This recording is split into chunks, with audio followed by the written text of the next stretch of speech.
Strategy थी वो कहीं ना कहीं सक्सेसफुल। जब हम एक बुक चूज़ करते हैं तो वह केवल एक ही होती है, पर जब हम 2-3 साल तक एक एक बुक चूज़ करते रहते हैं तो वह सैकड़ों बुक्स हो जाती है और फिर उनको हम रिवाइज कहीं ना कहीं नहीं कर पाते हैं। एक्चुअली मैं रूरल एरिया से बिलोंग करता हूँ, तो 8th तक तो मेरा हिंदी मीडियम रहा है और मैंने गांव से ही पढ़ाई की है। फिर मुझे लगा कि कहीं ना कहीं मुझे इंग्लिश मीडियम में शिफ्ट करना चाहिए। मैं क्रिटिसिज्म झेलना पड़ता था कि क्या कर लोगे पढ़ के, कितना कमा लोगे पढ़ के, ये सब होता रहता था रेगुलरली। पर चूंकि मैं ज़्यादा गांव जाता ही नहीं था तो मैंने इतना तो फेस नहीं किया है। पर हाँ, जब भी जाता था तो मुझे कहीं ना कहीं लोगों से सुनना पड़ता था कि क्या कर लेगा, अब क्या बनेगा, कितना पढ़ेगा।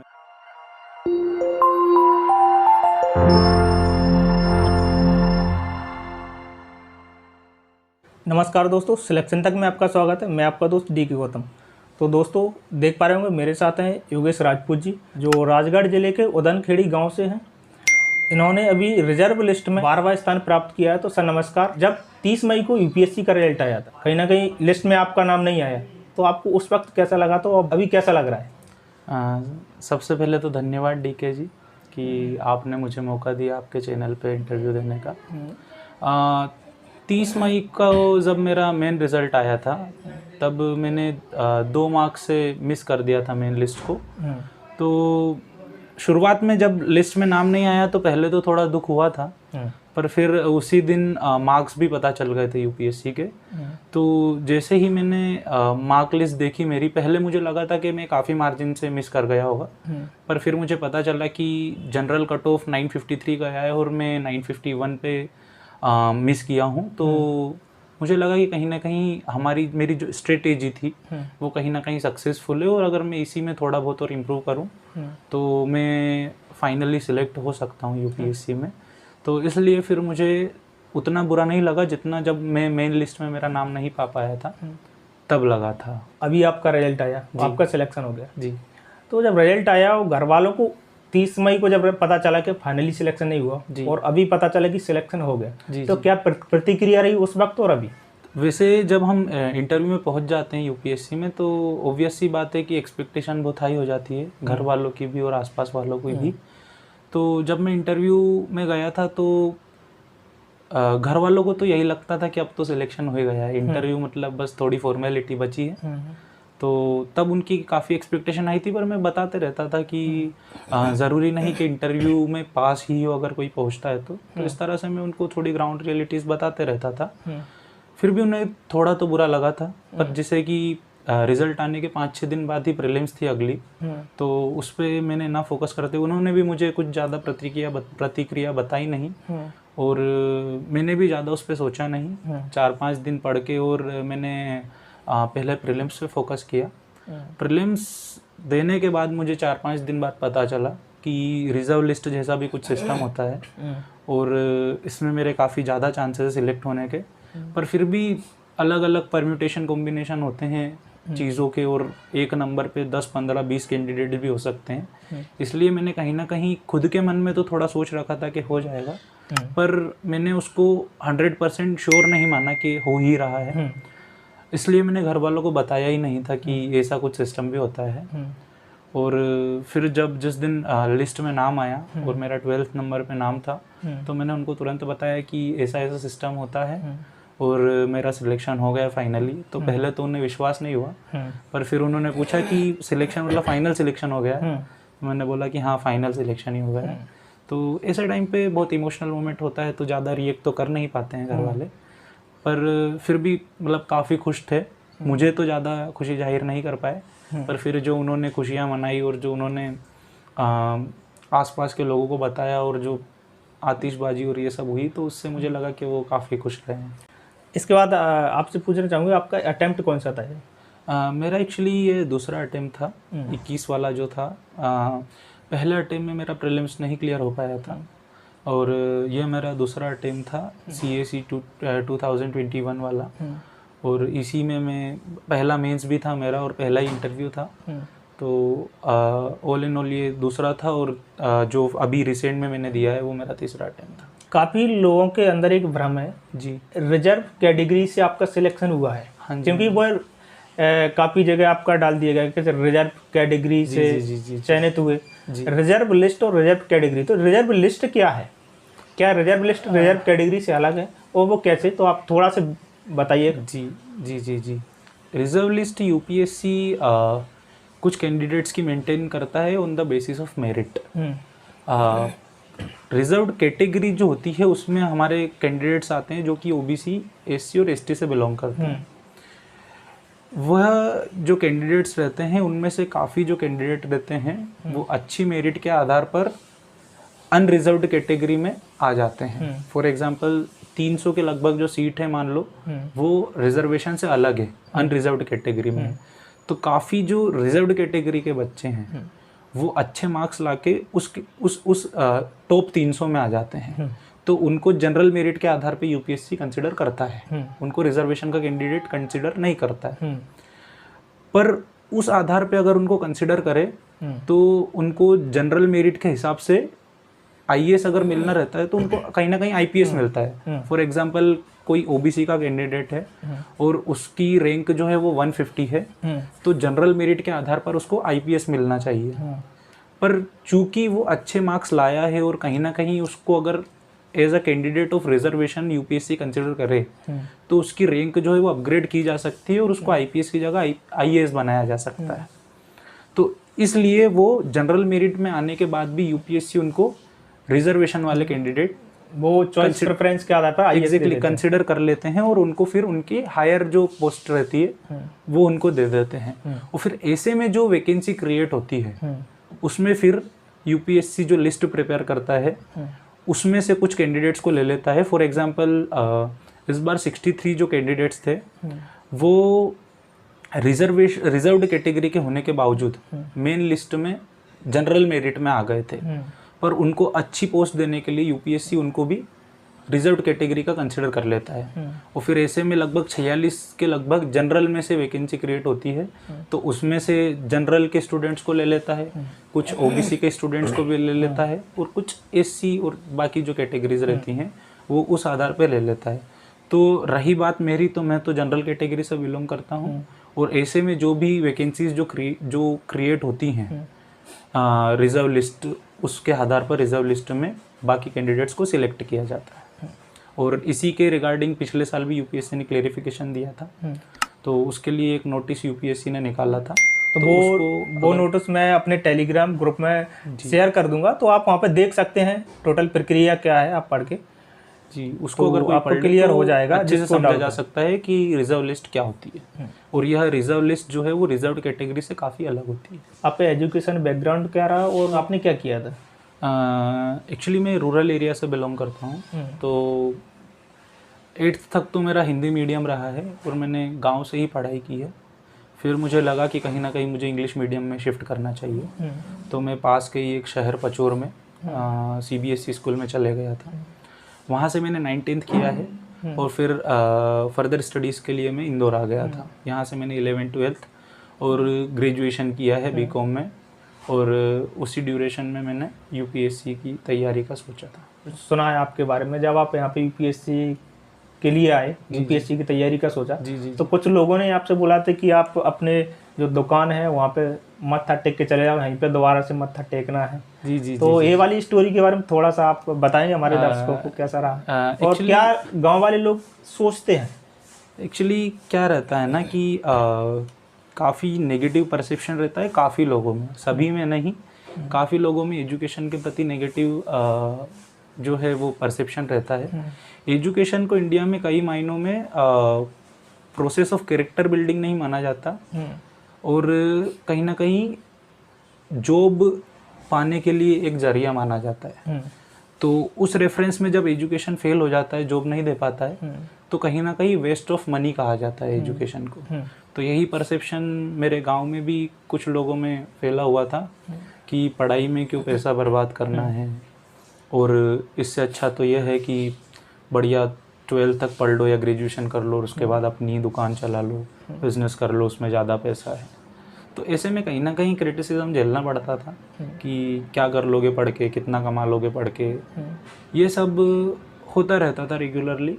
पर चूंकि मैं ज़्यादा गांव जाता ही नहीं था तो मैंने इतना तो फेस नहीं किया है। पर हाँ, जब भी जाता था तो मुझे कहीं ना कहीं लोगों से सुनना पड़ता था कि क्या कर लेगा, अब क्या बनेगा, कितना पढ़ेगा, 7-8 साल 10 साल हो गए हैं, यहाँ से बाहर जाए, इतना क्यों ही पढ़ना है, बढ़िया बिजनेस तो है पापा का, खेती भी है। तो यह तो नॉर्मल प्रोसेस का पार्ट होता है। पर वही चीज़ जो है वो मुझे पुश करती थी कि कहीं ना कहीं यही इन्हीं क्रिटिसिज्म को लेके और इससे जो एक टिस जो आती है मन में, उसको आगे लेके चलना है। और यही एक मोटिवेशन का फैक्टर है जिससे कहीं ना कहीं हम एजुकेशन में यूज़ करके और अच्छे शिक्षित होके और उन लोगों को बता सके कि नहीं, एजुकेशन जो है वो भी कहीं ना कहीं आपको एक अच्छे पद पर पहुंचा सकती है, अच्छी जगह पे पहुंचा सकती है, अच्छे मायनों को हासिल करने में आपकी मदद कर सकती है। और कहीं ना कहीं इससे एक एग्जाम्पल भी सेट हुआ है और मुझे लगता है कि हो सकता है उन लोगों का परसेप्शन भी एजुकेशन की तरफ चेंज हुआ होगा। तो उन लोगों के लिए आप क्या कहना चाहेंगे जो लोग कहते हैं कि एक वेस्ट ऑफ मनी? हाँ जी। एक रहता है कि सिलेक्शन ना भी हुआ तो, हाँ, यदि हम यूपीएससी की तैयारी करें जी। तो आपको लगता है सिलेक्शन ना होने के बाद ही वेस्ट ऑफ मनी है एजुकेशन? एक्चुअली यूपीएससी जो है वो आपने सही कहा कि कहीं ना कहीं अगर सिलेक्शन ना हो तो सामाजिक तौर पर जो लोगों में एक सफलता की जो एक डेफिनेशन होती है, परिभाषा होती है, उसमें कहीं ना कहीं वो आपको सफल नहीं मानेंगे अगर आपका यूपीएससी में ना हो पाए। पर ओवरऑल जो यूपीएससी करता है वो अगर ठीक मायनों में सोचे तो यूपीएससी जो है वो आपको जीवन कैसे जीना है और जीवन के कई नए आयाम जो है वो सिखाती है और बताती है। तो अगर यूपीएससी को ठीक से करा जाए और उसको ठीक से समझा जाए तो कहीं ना कहीं आपके जो कैरेक्टर बिल्डिंग में जो यूपीएससी है वो इतना रोल अदा करती है कि आप जीवन में भले ही यूपीएससी को क्लियर ना कर पाए पर ज़रूरी ही कुछ ना कुछ तो अच्छा कर लेंगे और उन लोगों को बता देंगे कि नहीं, एजुकेशन में जो पैसा हम लगाते हैं, जो मनी हम लगाते हैं, जो एफर्ट हम लगाते हैं, वो कहीं ना कहीं वेस्ट नहीं होते हैं। उनको अगर सही रूप में मोटिवेटेड रहकर इन्वेस्ट किया जाए तो हम यूपीएससी के अलावा कहीं जगहों पे भी उस अनुभव को यूज़ करके और आगे बढ़ सकते हैं। यूपीएससी का ख्याल कब से आया, कहाँ से आपको मोटिवेशनल मिला कि मुझे यूपीएससी करना है? और दूसरी बात, आपका क्या उद्देश्य रहा इस फील्ड में आने का? एक्चुअली बचपन में हर कोई सोचता है कि कभी कलेक्टर बनूंगा, ये करूँगा, पर कभी भी उसकी तरफ सीरियस एफर्ट्स डालने का सोचा नहीं, क्योंकि गांव में रह के इतना नॉलेज ही नहीं होता है कि कैसे यूपीएससी करते हैं, कैसे कलेक्टर बनते हैं, कौन सी एग्ज़ाम देनी होती है और आईएएस क्या होता है, आईपीएस क्या होता है, इसका नॉलेज नहीं हुआ करता था। तो जब इधर आया मैं तब तो ऐसा कुछ क्लियर नहीं था कि यूपीएससी जैसा कुछ करना है। 12th पास आउट होने के बाद मैं सिम्बियोसिस गया था। वहाँ पे एक्चुअली मैं घरेलू माहौल में रहा हूँ, जहाँ भी रहा हूँ तो वहाँ पे मुझे ज़्यादा अच्छा नहीं लगा तो मैं वापस यहाँ आ गया। यहाँ पे भैया हैं मेरे राजकुमार राजपूत, तो वो भी इसी चीज़ की तैयारी कर रहे हैं। तो उनके थ्रू उन्होंने मुझे यूपीएससी में इंट्रोड्यूस किया और फिर मैंने 16 से मेरी ग्रेजुएशन के साथ साथ ही यूपीएससी की पढ़ाई चालू की और मैंने फर्स्ट अटेम्प्ट मेरा 2020 में दिया था। सेकंड अटेम्प्ट आपने यूपीएससी दिया, प्री निकाला और मेंस भी निकाला, इंटरव्यू फाइनल सिलेक्शन हो गया। कितने समय में पर्याप्त तैयारी हो जाती है इसकी? जी टोटली आपका क्या मानना है? वैसे तो पर्सन टू पर्सन डिफ़र करता है। किसी की जो एप्टीट्यूड किसी का है वो ज़्यादा अच्छा होता है, किसी का कम अच्छा होता है। हाँ, कहीं ना कहीं मुझे यह लगता है कि जैसे कि मैंने एक गलती की थी कि मैं 12th के बाद ही डायरेक्टली यूपीएससी करने लग गया था कॉलेज के साथ साथ, और कॉलेज पे इतना ध्यान मैंने नहीं दिया था। तो ये एक नेगेटिव परसेप्शन होता है कि 12th के जस्ट बाद ही लग जाओ, 3-4 साल पहले पढ़ो, ये करो वो करो। एक आइडियल जो तैयारी होती है यूपीएससी की, मुझे लगता है कि आपको 1 से 2 साल ग्रेजुएशन अच्छी जगह से करना चाहिए, अच्छे से करना चाहिए। शुरू के 2 साल जो रहते हैं वो फुल्ली कॉलेज पे फोकस करना चाहिए और इससे आपकी एक पर्सनैलिटी डेवलप होती है, एक्स्ट्रा करिकुलर एक्टिविटीज़ में आप पार्ट लेने लगते हो और कहीं ना कहीं एक ओवरऑल पर्सनैलिटी में काफ़ी फ़ायदा होता है अच्छे से कॉलेज करने से। लास्ट ईयर ऑफ कॉलेज जो रहता है, ग्रेजुएशन जो रहता है, उसमें आप कुछ बेसिक चीज़ें स्टार्ट कर सकते हो। एनसीईआरटीज़ पढ़ लो, न्यूज़पेपर चालू कर दो और कहीं ना कहीं एक बार यूपीएससी के सिलेबस से भी गो थ्रू हो जाओ। उसके बाद जब एग्ज़ाम का 1-1.5 साल पहले जो एग्ज़ाम जो आप अटेम्प्ट देने वाले हो, उसके पहले कहीं ना कहीं आपको ऑप्शनल चूज़ कर लेना होता है और फिर ऑप्शनल चूज़ करने के बाद जो भी बेसिक बुक्स रहती है वो तैयार करके, और फिर आखिरी के जो 3-4 महीने रहते हैं उसमें प्रीलिम्स स्पेसिफिक तैयारी करके, और यह मेरे ख्याल से एक आइडियल प्रिपरेशन की शुरुआत हो सकती है। एक पर्सन अधिकतर लोगों के अंदर पाया जाता है कि जी। जैसे कि आपके भी मित्र होंगे जो कहीं अच्छी जगह जॉब कर रहे होंगे जी और अच्छा अर्न कर रहे होंगे, जी। तो उनको देखकर आपको कभी ऐसा नहीं लगा कि हम कहाँ यूपीएससी में आ गए, इससे अच्छा तो हम जॉब कर लेते और ज़्यादा कमा सकते हैं? जी जी ऐसे सवाल काफ़ी बार आते हैं जब प्रोसेस में हम कभी डीमोटिवेटेड रहते हैं और कहीं ना कहीं हमारे दोस्तों के पैकेज सुनते हैं, तो लगता है कि हम भी अगर कर लेते तो फाइनेंशियल स्टेबल होते और एक सिक्योर्ड लाइफ जीते। तो वो तो आते हैं, पर समझदारी इसी में रहती है कि कैसे हम उन थॉट्स को निकालें और कैसे वापस खुद को पुश करें इधर, और कैसे यूपीएससी में ही अपने एफर्ट्स कंटिन्यू करें। और जैसे मैंने पहले भी कहा है कि जो रहता है ये पर्सनलाइज रहता है काफ़ी, आपकी स्थिति कैसी है उस पर डिपेंड करता है। तो उस हिसाब से अगर आप फुल्ली यूपीएससी की तरफ ही डेडिकेटेड हो तो आपको कोशिश करना चाहिए कि ऐसे थॉट्स अगर आएँ तो आप उनको ठीक से जो मैनेज कर सके और एक अच्छा लॉजिक दे के उनको कहीं ना कहीं डस्टबिन में डाल दें। एक प्रश्न है मेरे पास, परीक्षा के तीनों चरणों के लिए आपकी राय में कुल कितना समय दिया जाना चाहिए, या सभी चरणों के लिए एक साथ तैयारी शुरू करना चाहिए? शुरुआती दिनों में तो जैसे कि मैंने बताया कि न्यूज़पेपर और एनसीईआरटी से शुरू करना चाहिए ताकि एक बेस जो है वो रेडी हो जाए। उसके बाद कुछ बेसिक बुक्स होती हैं उनको ज़रूर पढ़ना चाहिए कहीं ना कहीं। पॉलिटी के लिए लक्ष्मीकांत हो गया, मॉडर्न हिस्ट्री के लिए राजीव अय्यर हो गए, ऐसे करके कुछ बुक हैं वो पढ़ लेना चाहिए। उसके बाद कहीं ना कहीं हमें सबसे पहला जो स्टेज होता है वो है प्रीलिम्स, तो उस पर फोकस करना चाहिए। मेंस भी साथ में चलते रहता है, जो कोर सब्जेक्ट होते हैं वो तो कहीं ना कहीं प्रीलिम्स और मेंस के साथ में ही तैयार होते हैं।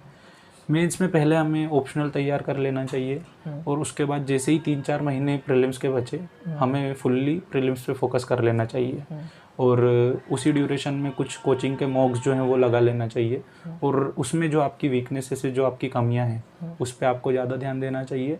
और कहीं ना कहीं बाकी जो तैयारी है वो प्रीलिम्स क्लियर होने के बाद भी की जा सकती है, पर प्री कंडीशन ये है कि आपका एक तो ऑप्शनल तैयार हो और जो बेसिक सब्जेक्ट होते हैं वो भी आपकी लगभग फुल्ली तैयार हो। इंटरव्यू जो है वो इंटरव्यू वाला जो पार्ट है वो कहीं ना कहीं बाद में किया जा सकता है, पर प्रीलिम्स और मेंस तो लगभग साथ में चलता है।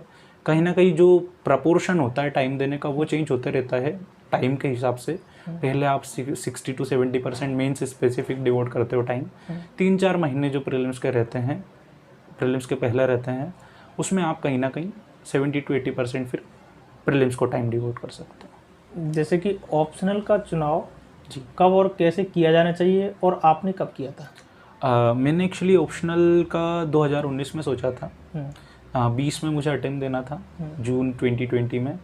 तो मैंने जनवरी 19 में पहले एंथ्रोपोलॉजी पढ़ के देखा।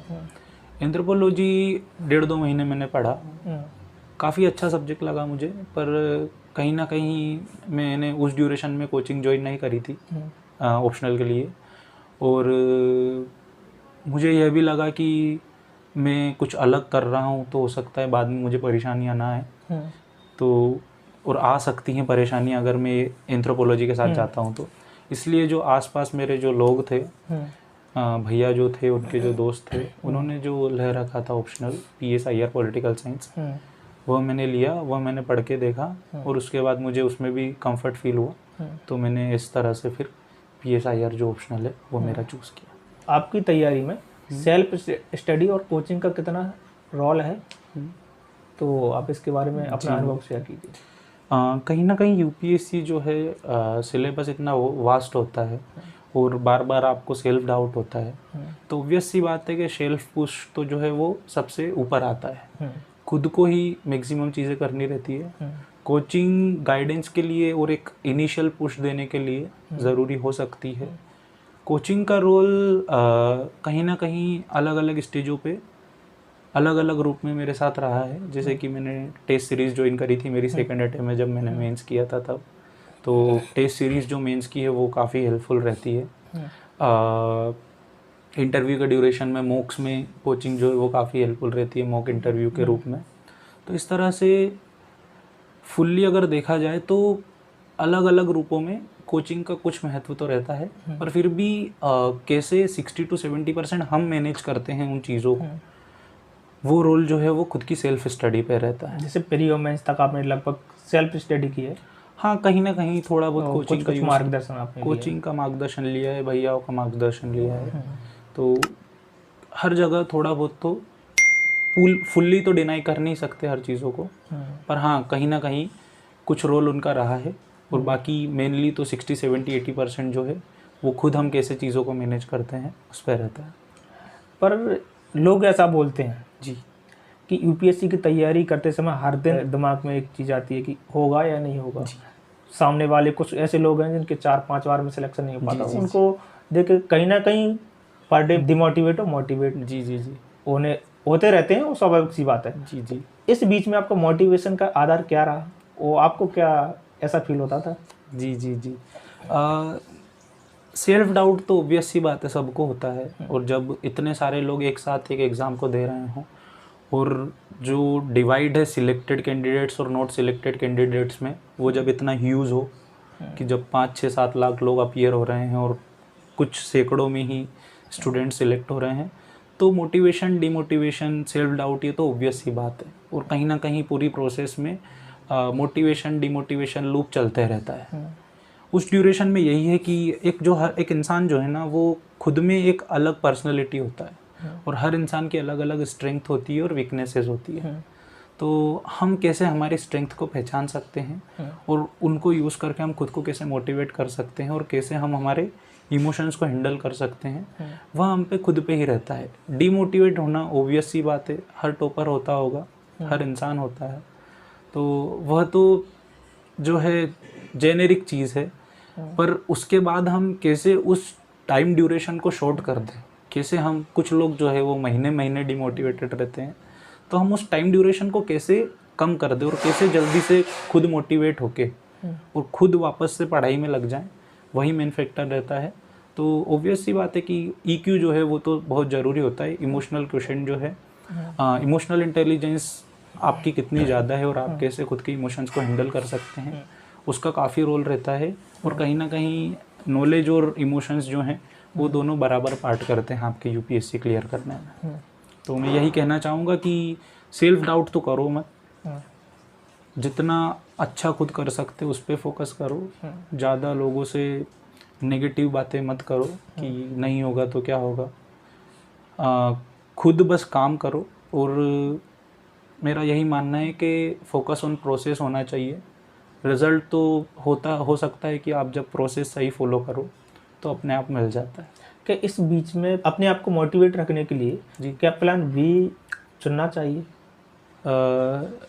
ऑब्वियस सी बात है, ये भी थॉट आते ही हैं कि क्यों ना पहले कुछ प्लान बी चूज़ कर लें और क्यों ना पहले लाइफ को सिक्योर कर लें। तो यह भी पर्सनलाइज्ड होता है काफ़ी, कि आप किस स्थिति में हो, आपके परिवार वाले किस स्थिति में हैं, उनकी आपसे क्या एक्सपेक्टेशंस हैं, इस पे यह डिपेंड करता है कि आपको प्लान बी रखना है या नहीं रखना है। मुझे मेरे केस में ये लगता है कि मैंने ये सोच रखा था कि 2-3-4 अटेम्प्ट तक तो मुझे फुल्ली इस पे फोकस करना है। बाद में सिक्योर करने के लिए यह कर सकते हैं आप कि आप ग्रेजुएशन जो है वो एक अच्छे कॉलेज से करें, ताकि आपका एक जो बेस है वो अच्छा प्रिपेयर्ड रहे, ताकि आप एकेडमिक्स में कुछ अच्छा कर सकते हैं मास्टर्स करके, PhD करके, और नहीं तो बाकी दूसरी चीज़ों में भी आप अच्छा कर सकते हैं अगर आप कहीं ना कहीं आपका ग्रेजुएशन या मास्टर्स अच्छा रखे। तो इसीलिए मैंने जब मेरा पहला प्रीलिम्स क्लियर नहीं हो पाया था तो मैंने 2020 में MA इन पॉलिटिकल साइंस ज्वाइन किया था DAVV school of social science से, और उसी को मैंने कंटिन्यू किया था। और मेरे 3rd अटेम्प्ट कंप्लीट होते होते मेरा लगभग जो है इधर इसी साल मास्टर्स भी कंप्लीट हो गया है। तो थोड़ा तो आता है, पर अगर फुल्ली हम उधर शिफ्ट हो जाएं तो कहीं ना कहीं UPSC छूट सकता है। तो दोनों को बैलेंस करना जो है वो मेरे ख्याल से एक समय बाद करना चाहिए। और जैसा कि मैंने कहा है कि पर्सनलाइज्ड होता है, तो आप किस परिस्थिति में हैं और आपके घर वालों की क्या एक्सपेक्टेशन है, उस हिसाब से इंसान को खुद को ही जो है ये डिसाइड करना चाहिए कि उसको प्लान बी की कितनी आवश्यकता है। और अगर ज़्यादा आवश्यकता ना हो तो शुरुआती कुछ अटेम्प्ट्स में तो मेरे ख्याल से फुल्ली फोकस जो है वो UPSC पर ही करना चाहिए।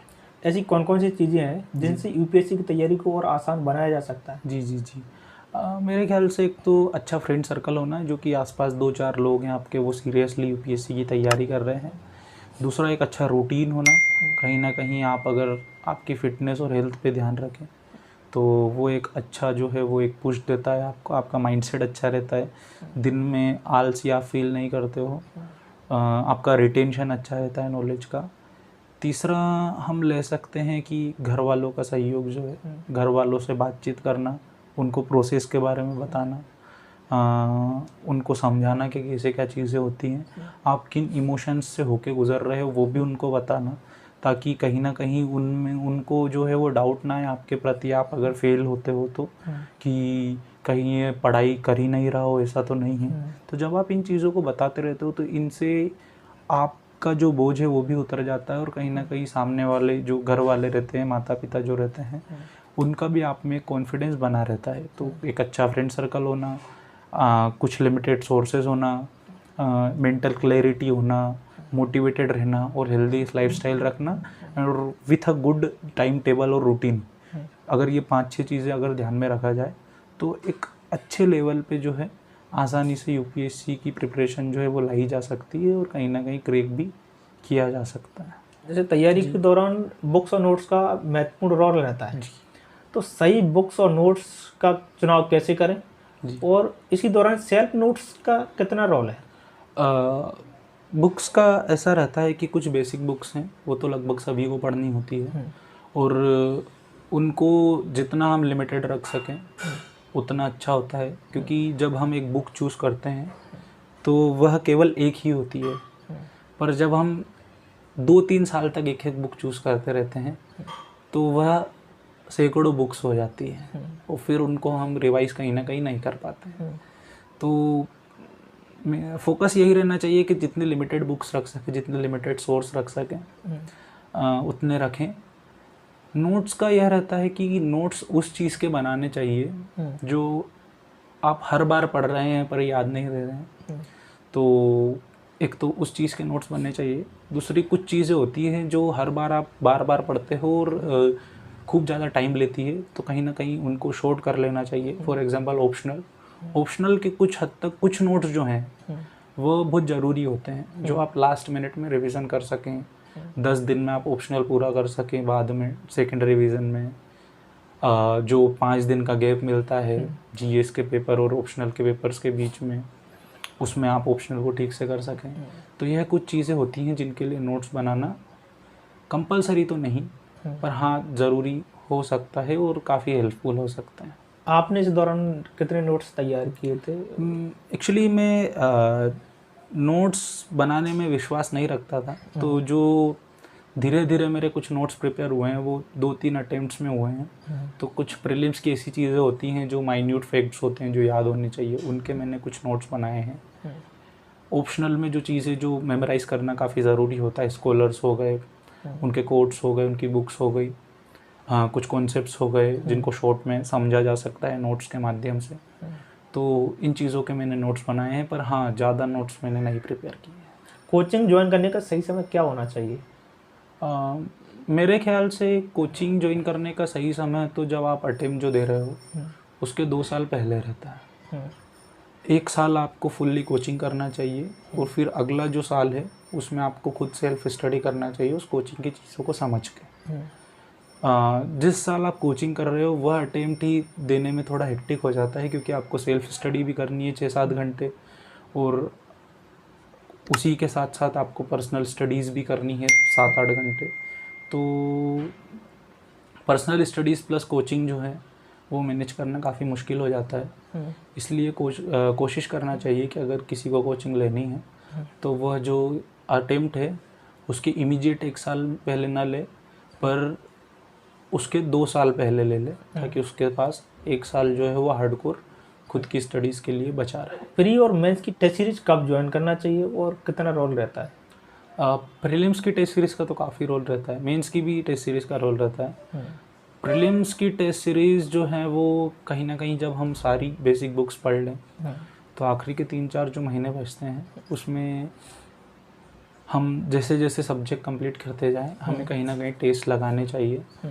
नॉलेज अगर कम भी हो तो भी लगाने चाहिए, तो उससे हमें ये क्लियर होता है कि किस टाइप के क्वेश्चन जो यूपीएससी फ्रेम करता है, और उस हिसाब से हमारी क्लैरिटी बुक्स को पढ़ने की और अच्छी हो जाती है। प्रीलिम्स में मल्टीपल रिविजन्स के बाद और टेस्ट लगाएं तो और क्लैरिटी मिलती है, टेस्ट की डिटेल्स को पढ़ें तो और क्लैरिटी मिलती है। तो कहीं ना कहीं टेस्ट सीरीज़ का जो है वो प्रीलिम्स में, मेंस में, दोनों में अलग अलग तरीके से काफ़ी महत्वपूर्ण योगदान रहता ही है। मेंस में पेपर कंप्लीशन बहुत हेक्टिक टास्क रहता है, तो उस हिसाब से जो मेंस की टेस्ट सीरीज़ है वो आपको पेपर टाइम पे कंप्लीट करना सिखाता है, कैसे आपको प्रेजेंट करना रहता है, कितना इंट्रो में कितने वर्ड्स लिखना रहता है और कंक्लूड कैसे करना रहता है, आपकी जो स्टैंडिंग है रियल वो बताता है। टेस्ट सीरीज़ तो मस्ट होती है। कहीं ना कहीं उसका जो स्कोर होता है उसको दिल से नहीं लगाना चाहिए, पर स्ट्रेंथ और वीकनेस जानने के लिए एक अच्छा ज़रिया जो है वो टेस्ट सीरीज़ होता है। तो मेरे ख्याल से तो टेस्ट सीरीज़ जो है वो मस्ट है। आपका डेली रूटीन क्या रहा, क्योंकि डेली रूटीन का बहुत महत्वपूर्ण रोल रहता है इस तैयारी में। जी। तो आपका डेली रूटीन क्या रहता था जी, और कैसे आप तैयारी करते थे? एक कोट कहा जाता है कि routine is antidote to chaos. अगर रूटीन रहता है तो कहीं ना कहीं आपकी जो लाइफ है वो एक स्ट्रीमलाइंड तरीके से चलती रहती है। तो रूटीन में मेरा फोकस ओवरऑल ये तो नहीं रहता था कि 9 से 10 बजे में यह पढ़ लूँ, 12 से 1 बजे में यह पढ़ लूँ। मेरे कुछ शॉर्ट टर्म प्लान्स रहते थे कि 1 वीक में मुझे ये करना है, और कुछ लॉन्ग टर्म प्लान्स रहते थे कि 2 महीने में मुझे इतने सब्जेक्ट्स कंप्लीट करने हैं। शॉर्ट टर्म कभी कभी फुलफ़िल नहीं भी हो पाते हैं, पर लॉन्ग टर्म पे मेरा फोकस रहता था कि कहीं ना कहीं हो जाए। उसमें मैं 10-15 दिन का बफर टाइम भी रखता था, ताकि अगर मैं कुछ नए ऐसे काम आ गए हों जिन कारणों से मैं मेरे टारगेट्स अचीव नहीं कर पाया, तो उनको मैं थोड़ा एक्सटेंड कर लिया करता था, पर कोशिश करता था कि वो बफर टाइम से और ज़्यादा एक्सटेंड ना हो। डेली पढ़ाई की बात करें तो 6 से 8 घंटे इनफ होती है अगर कंसिस्टेंटली करते हैं तो, और बाद में फिर जैसे जैसे एग्ज़ाम आता है तो वो टाइम अपने आप एक्सटेंड हो जाता है, क्योंकि आपको चीज़ें सामने दिखती है कि ये भी पढ़ना है, ये भी पढ़ना है, तो फिर वह 10 घंटे, 12 घंटे और 13 घंटे तक भी जो है वो एक्सटेंड हो जाता है स्टडी टाइम। पर शुरुआती दिनों में तो 6 से 8 घंटे जो है वो इनफ होता है, और कंसिस्टेंटली अगर वो करते रहें तो काफ़ी गुड रिजल्ट्स जो है वो प्रोड्यूस किए जा सकते हैं। आजकल सोशल मीडिया का दौर है। जी। तो एक इंस्टा रील्स वगैरह हैं, फेसबुक रील्स, जो भी रील्स वगैरह हैं, तो एक तो सोशल मीडिया को और एक इसी के साथ दोस्तों को कैसे मैनेज किया आपने और कैसे किया जा सकता है? एक्चुअली सोशल मीडिया काफ़ी टाइम जो है वो कंज्यूम करता है। मैं सोशल मीडिया पे एक्टिव था और अभी भी हूँ। तो पहले मैं काफ़ी सोशल मीडिया यूज़ करता था, काफ़ी बार कोशिश भी करी है कि डिलीट कर दूँ, डिलीट भी किया है, फिर डाउनलोड कर लिया करता था। तो मेन जो रहता है वो आपको खुद को ही सेल्फ डिसिप्लिन जो है वो कल्टीवेट करना पड़ता है। इसको मैनेज करने के लिए मेरे हिसाब से अगर आप ठीक से एक शेड्यूल्ड तरीके से पढ़ाई करें तो कहीं ना कहीं आप पढ़ाई भी कर सकते हैं और at the same time social media भी यूज़ कर सकते हैं। और एक इसका फीडबैक लूप होता है, एक पॉजिटिव फीडबैक लूप होता है कि जब आप अच्छे से पढ़ते हैं तो आपकी पढ़ाई और अच्छी होती जाती है। आप एक टारगेट कंप्लीट करते हैं तो दूसरे टारगेट के लिए मोटिवेट हो जाते हैं। तो कहीं ना कहीं जो आपने एक शेड्यूल बनाया है, जो आपने एक टाइम टेबल बनाया है, आप उसको फॉलो करें और सोशल मीडिया के लिए एक टाइम सेट कर दें, और या फिर छोटे छोटे ब्रेक्स आप ले सकते हैं। जब आप 1 घंटे पढ़ लिए हैं तो 10 मिनट उसको यूज़ कर लो, 15 मिनट उसको यूज़ कर लो, और बाकी टाइम में फ़ोन को दूर रख के बैठना ज़्यादा अच्छा रहता है। क्योंकि जब हम फ़ोन यूज़ करते हैं तो एक इम्पल्सिव बिहेवियर जो है वो एक क्रिएट हो जाता है। उसमें जब एक नोटिफिकेशन आता है तो तुरंत हमारा जो फ़ोन पे जाता है कि किसका मैसेज आया है, क्या मैसेज आया। तो या तो एयरप्लेन मोड पे डाल के घर वालों को बता दें कि मैं जो है वो फ़ोन मेरा इस समय से इस समय तक बंद रहेगा, या फिर फ़ोन को दूर ही रखें, हो सके तो नज़रों से काफ़ी दूर रखें जहां आप पहुंच नहीं सकते, और फिर जब भी आपका ब्रेक हो तब उसको वापस से यूज़ करें। और कोशिश करें कि जो आपने टाइम सेट किया कि इतनी देर यूज़ करूँगा उसको ज़्यादा एक्सटेंड ना होने दें, और इस तरह से मेरे ख्याल से सोशल मीडिया को मैनेज किया जा सकता है। क्योंकि इस दौर में सोशल मीडिया को भी नहीं छोड़ा जा सकता। जी। क्योंकि कुछ वहाँ पे भी महत्वपूर्ण चीज़ें रहती हैं। एक्सट्रीम कभी भी जो है ना वो प्रैक्टिकेबल नहीं होते हैं कि मैं सोशल मीडिया छोड़ दूंगा, मैं कभी अकाउंट ही नहीं बनाऊंगा। काफ़ी लोग रहते हैं जो कर लेते हैं ऐसा कि यार नहीं, पर मेरे ख्याल से हर कोई यह नहीं कर सकता। तो वैसे में अगर उसको ठीक से मैनेज किया जाए, प्रॉपरली उसको संभाला जाए, तो उसको यूज़ करके भी जो है आप पढ़ाई कर सकते हो। तो मेन हम पे ही रहता है, हमारे सेल्फ डिसिप्लिन पे ही रहता है कि हम उसको कैसे मैनेज करते हैं। रही बात दोस्तों की, तो दोस्त जो हैं वो दोनों तरह के हो सकते हैं। नेगेटिव सोर्स ऑफ मोटिवेशन भी हो सकते हैं, पॉजिटिव सोर्स ऑफ मोटिवेशन भी हो सकते हैं। तो एक अच्छा ग्रुप होना जो है वो यूपीएससी को और आसान बना देता है। यूपीएससी जो है वो एक सहयोग और संजोग का खेल है। तो सहयोग तो ऑब्वियस सी बात है, लगता ही है। लोगों का अगर सहयोग रहे तो वो आपको मोटिवेट करते रहते हैं, आपको पुश करते रहते हैं, और कहीं ना कहीं एक अच्छा ग्रुप यूपीएससी का ही क्रिएट हो जाए तो डिस्कशन और डिबेट से जो है वो और अच्छे से प्रोसेस को आसान बनाया जा सकता है। संवाद जो है वो कहीं ना कहीं ज्ञान का सृजन करता है। आप बातें करते हैं तो आपके अंदर से ज्ञान जो है वो अपने आप निकलता है। तो बहुत बहुत धन्यवाद योगेश जी, आपने सिलेक्शन तक के दर्शकों को आपने अपना अनुभव शेयर किया। समय समय पर आपको इस टाइप से इंटरव्यू लेकर आता रहूँगा। और भी यदि आपका कोई कमेंट्स या क्वारीज है तो मैं कमेंट बॉक्स में टेलीग्राम इंस्टाग्राम के माध्यम से हमें शेयर कीजिए। बहुत जल्द आपको एक नया वीडियो लेकर आएंगे। धन्यवाद।